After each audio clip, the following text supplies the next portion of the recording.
The final draft was established and has been circulated. As far as Monday is concerned, the ENF group has requested that as a first item on the afternoon of today should be that the Council and Commission statements on the earthquake in Iran and Iraq. I would like to give the floor to Mr. Franz OBERMAYR to move the request on behalf of his group. You have the floor. Microphone.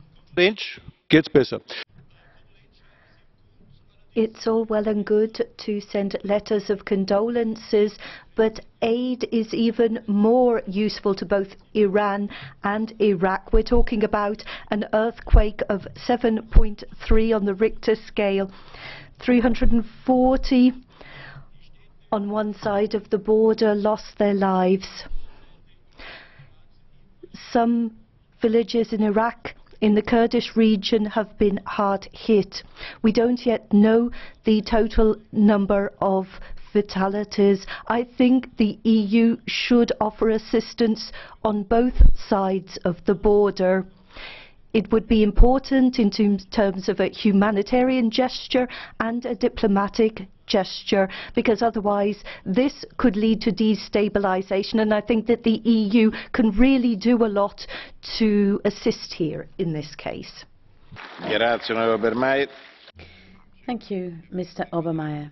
Would anyone like to speak against this proposal?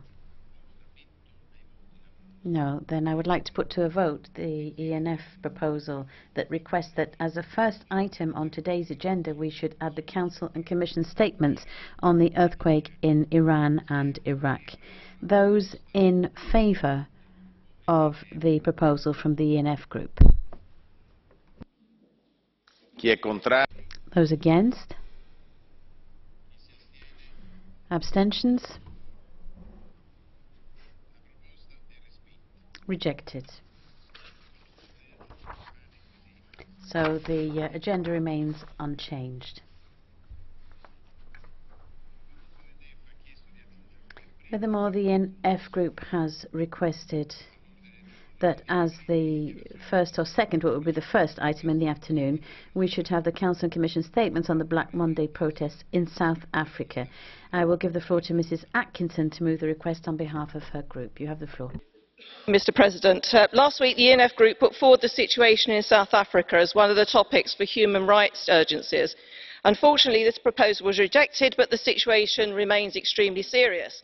I was in South Africa on Monday the 30th of October when thousands of South Africans were standing up to crime. They were mourning together, wearing black, in memory of those who have died in violent crimes, including farmers. At least 72 people died in farm attacks in South Africa since the start of this year.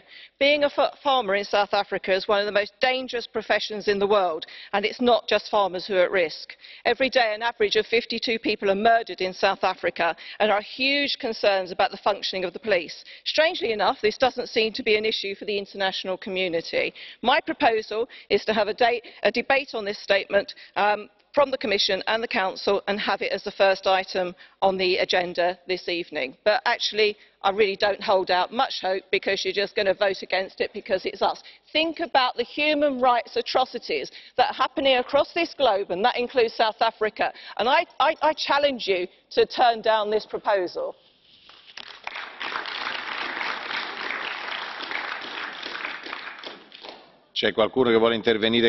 Would anyone like to speak against? In that case, I put to the vote the request from the ENF group, who's asked that as first item in the afternoon we should have the Council and Commission statement on the Black Monday protests in South Africa. Those in favour? Against? Abstentions? The proposal is rejected, and therefore the agenda remains unchanged. Era talmente evidente il voto, volete un check? If you want to check, we can have a check, but I think it was pretty obvious.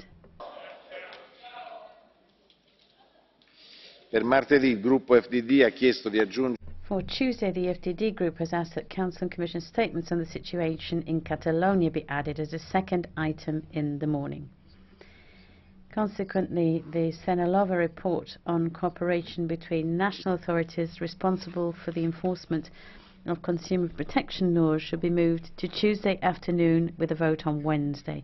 I will give the floor to Mr. Carver to move the request of the EFTD group. You have the floor. Mr. President, whilst men in his place wish that the democratic tragedy which has befallen Catalonia would just go away, this is not the time to act like the proverbial ostrich by burying our heads in the sand. We have witnessed the blatant misuse of the European arrest warrant for political purposes, something that my party UKIP has warned about for many years. If this Parliament really does have any teeth, then colleagues will vote in support of my motion to add a debate on the situation of democracy and the rule of law in Spain to this week's agenda.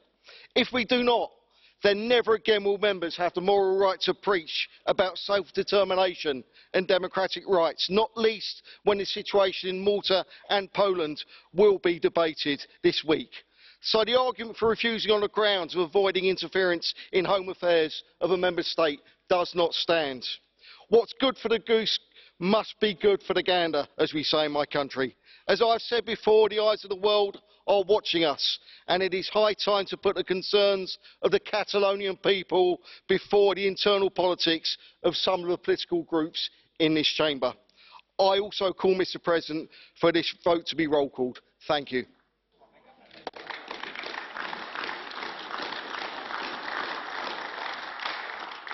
Do la parola all'onorevole González Pons per un intervento.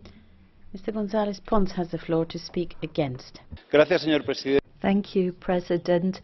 Mr. Carver is a supporter of Brexit, so we can hardly be surprised that he is looking to foster debate that divides the European Union. That is not our case. We will not vote in favour of his proposal. And let me offer other arguments. The European arrest warrant, I would call those that are not listening to respect democracy. They cannot refuse to listen and then argue democracy. The European arrest warrant is issued by a judge. It was issued by a judge in Spain. And then that was sent to a judge in Belgium. This Parliament, no other Parliament indeed, can tell a judge what to do. If we in this Parliament are to begin censoring judges, then we will see division in Europe. We cannot criticise what judges decide to do in Spain or in Belgium. Judges should do their job and parliamentarians do their own job. President, let me wind up with a second argument. On the 21st of December, there will be key elections in Catalonia. An election campaign is underway. Everyone can run for office if they wish to do so. There will be no restrictions, but every country and every region should enjoy their own autonomy, and we ask for that right to be respected. Onorevole Cesa aveva chiesto la parola su questo argomento. Mr. Chase, I think you've asked for the floor. No, afterwards. Okay. In that case, let's put the request of the EFTD group to the vote to add the Council and Commission statement on the situation in Catalonia as a second item on Tuesday morning. This will be a roll call vote. The vote is open.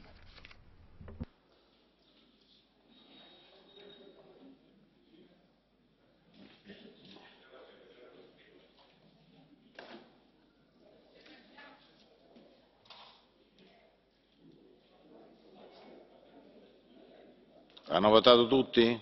Has everyone voted? La votazione è... The vote is closed.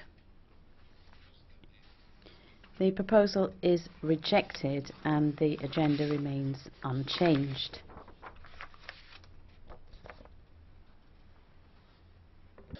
Sempre per martedì.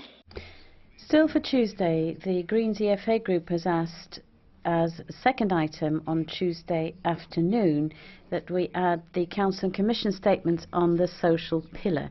The debate should be wound up by a resolution. I will give the floor to Mr. Lamberts to move the request on behalf of the Greens EFA group. Thank you very much, Mr. President.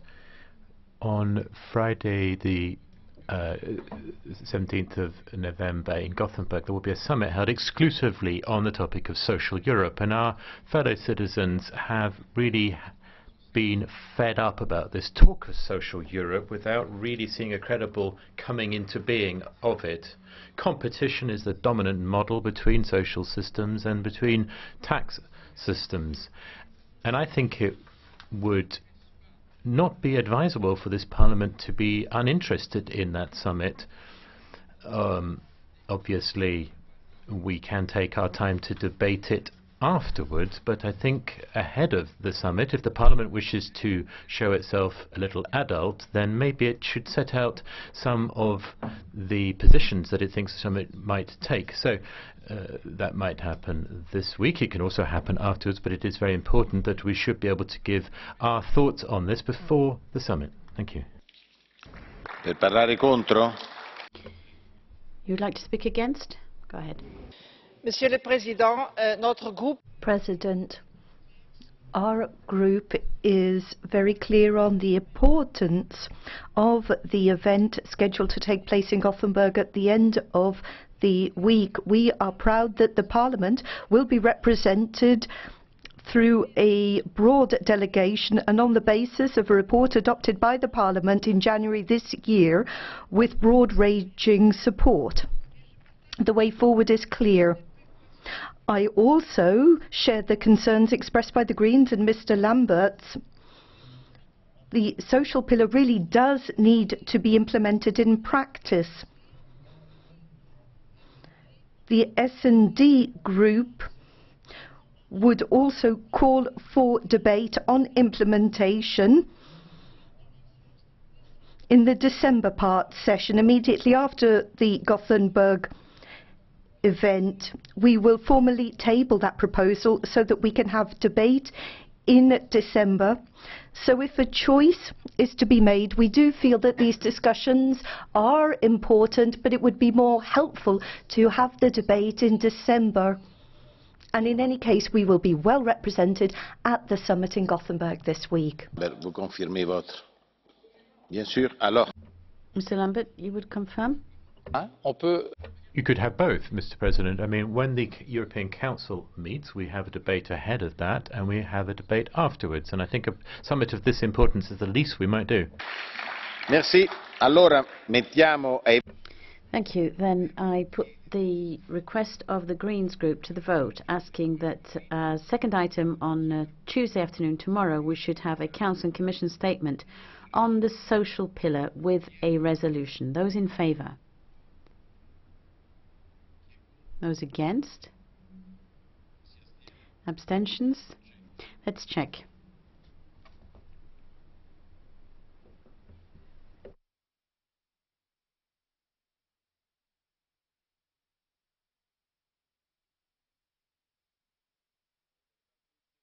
Has everyone voted? Voting is closed. The proposal is rejected, and therefore the agenda remains unchanged. Still on Tuesday, the EFDD group has asked that a Commission statement on the denial of access to the Human Rights Court for employees of international organisations be added as the fourth item in the afternoon after the Andrikien and Fleckenstein report, and the debate should be wound up by a resolution. I will give the floor to Mr. Batten to move the request on behalf of his group. You have the floor. Thank you very much, Mr. President. There's a human rights abuse occurring within the borders of the European Union itself. EU citizens who work for the European Patents Office are in dispute with the EPO but are being denied legal redress. This is a contravention of their most basic human right. Now, courts in Germany and the Netherlands have found substance in their claim, but the EPO hides behind its sovereign immunity to avoid coming to terms. Now, this is bad enough, but the EU is about to hand over judicial functions to the EPO under the Unified Patent Convention. We have to establish that no organisation within the EU has the right to abrogate observance of citizens' basic human rights. So I urge this House to support this motion for a debate, and I believe that you are going to grant an RCV vote to decide whether this is added to the agenda or not. Thank you. Grazie, onorevole Batten. Thank you, Mr. Batten. Would anyone like to speak against this proposal? No. In that case, I put the request to the vote by roll call vote. This is for a statement by the Commission on the Denial of Access to Human Rights Court for employees of international organisations, which should become the fourth item for Tuesday afternoon. And there's also a call for a resolution. The vote is open.